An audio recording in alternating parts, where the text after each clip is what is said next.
Əgər müstəqil Azərbaycan Universiteti qanunsuz fəaliyyət göstəribsə, onun fəaliyyətinə nəzarəti həyata keçirməli olan müstəqil Təhsil Nazirliyi qanunsuz deməli fəaliyyət göstərir. Təhsil Nazirliyi yerindədir. Əgər müstəqil Azərbaycan Universitetini qanunsuz fəaliyyət göstərdiyinə görə bağlayırsınızsa, o uşaqları çölə atırsınızsa, Təhsil Nazirliyi təhsil sistemində bu özbaşınalıqlara görə, qanunsuzluqlara görə məsuliyyət daşıyır, Təhsil Nazirliyini bağlamaq lazımdır və oradakı əməkdaşları eyni ilə çölə atmaq lazımdır. Yəni, üzr istəyəm ifadəmə görə, yəni işdən çıxartmaq. Bilmirəm adına nə deyirlər onun, hüquqşünaslar deyərlər, nə deyirlər onun adına.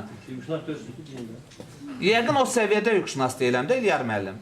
Mən normal qanunlar əsasında.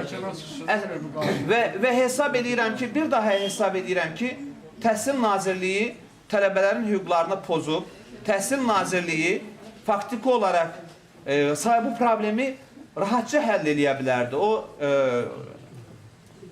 bizim iddiamızı qəbul eləyə bilərdi və tələbələrin qanunsuz, hətta qanunsuz qəbul olunmuş tələbələrdirsə, o birisi tələbələri başqa universitetlərə köçürübsə, bunları da o bir universitetə köçürmək olardı və əslində qalsa bu problemlər həll oluna bilərdi. Təhsil Nazirliyinin problemidir və mənə elə gəlir ki, yetərli dərəcədə sənədlər təqdim olundu tələbələrin hüquqlarının bərpa olunması barədə. Biz əvvəlki iddia ərzəmizdə 2 tələb qoymuşduq. O tələblərdən biri bu idi ki, təhsil hüququmuzun pozulması nəticəsində bizə dəymiş maddi və mənəvi ziyanın əvəzi kimi pul kompensasiyası tutulsun tələbələr, müstəqil Azərbaycan Universitetindən və Təhsil Nazirliyindən. Sonradan valideynlərlə məsləhətləşəndən sonra onların tələbindən biz iddialardan birini geri götürdük və yalnız indi təhsil hüquqlarının bərpası tələbini qoymuşuq. Biz hesab edirik ki, tələbələrin təhsil hüquqları bərpa olunmalıdır. Biz sevinməliyik ki, uşaqlar oxumaq istəyirlərdi.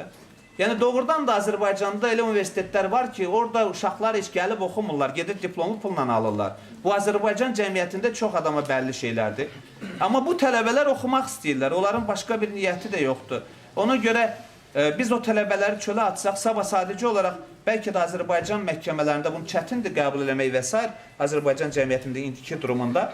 Amma bu Avropa məhkəməsinə çıxacaq və onda sadəcə olaraq onda dövlət ya hökumət qurumları, Təhsil Nazirliyi çox ciddi problemlər qarşısında qalacaq. Çünki sənədlər təqdim eləmək lazım gələcək ki, doğrudan da siz o qəbzləri göndərmişsiniz. Onda bu kitabları arqument kimi qəbul eləməyəcəklər.